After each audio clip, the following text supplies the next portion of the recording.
உடுமலை வரலாற்று ஆய்வு மையத்தின் சார்பாக திரு அருள் செல்வன், நான் மூர்த்தீஸ்வரி, திரு சிவகுமார், நாங்கள் மூவரும் இன்று குமணன் காவியத்தை எழுதுவதற்கு முன்னால் குமணன் ஆண்ட பிரதேசங்களை எல்லாம் நாம் நேரடியாக காண வேண்டும்.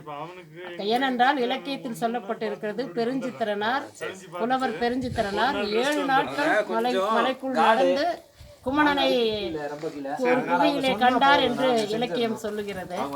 7 நாட்கள் அவர் நடந்து சிரமப்பட்டதை நாம் ஏன் ஒரு 7 மைல் நடக்கக்கூடாதா என்று மலையிலே கொடைக்கானலிலிருந்து கூக்கால் வந்து அங்கிருந்து அடர்ந்த காட்டிற்குள் நடக்க ஆரம்பித்து இதோ கோவில் வந்துவிடும், இதோ வந்துவிடும் என்று நினைத்து சுமார் 7 கிலோமீட்டர் மலைகளுக்குள்ளேயே மிக உயரமான இடங்களை எல்லாம், திருப்பதி மலை ஏறும் பொழுது கடைசி மலை சொல்லுவார்கள் முழங்கால் மெட்டு என்று, முழங்காலில் தவழ்ந்து மேலே ஏற வேண்டும் என்று, அப்படிப்பட்ட ஒரு இடத்தை கடந்து 2 பக்கமும் பள்ளம்.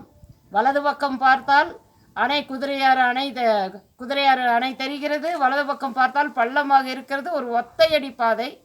அப்படிப்பட்ட பாதையிலே வந்து இங்கே வந்து பாப்பிலி அம்மன் என்னும் அம்மனை கண்டு, இது ஒரு காலத்தில் நமக்கு தெரியும், அம்மன் வழிபாடு எல்லாமே ஒரு நடுகள் வழிபாடாக ஆரம்பித்து, அதாவது இறந்து போன பெண்களை, நம் குலத்தில் இருந்த உயர்ந்தவர்களை, அவர்களுக்கென்று அங்கே ஒரு நடுகள் வைத்து பின்னால் அவர்கள் அம்மன் என்று வழங்கப்படுவது தொன்று தொட்டு வழக்கம். இது நம் தென்னகத்திலே எல்லா மாகாணத்திலும் நாம் பார்க்க முடிகிறது. இன்று இங்கு வந்தது மிகவும் மகிழ்ச்சியாக இருக்கிறது. குமணன் காவியம் எழுதுவதற்கு இன்று சித்திரை தமிழ் வருடப்பிறப்பன்று நாங்கள் ஆரம்பித்திருப்பது வெற்றிகரமாக, இவ்வளவு சிரமங்களுக்கும் இடையிலே நாங்கள் இந்த சந்தோஷமான ஒரு நிகழ்வை பகிர்ந்து கொள்கிறோம்.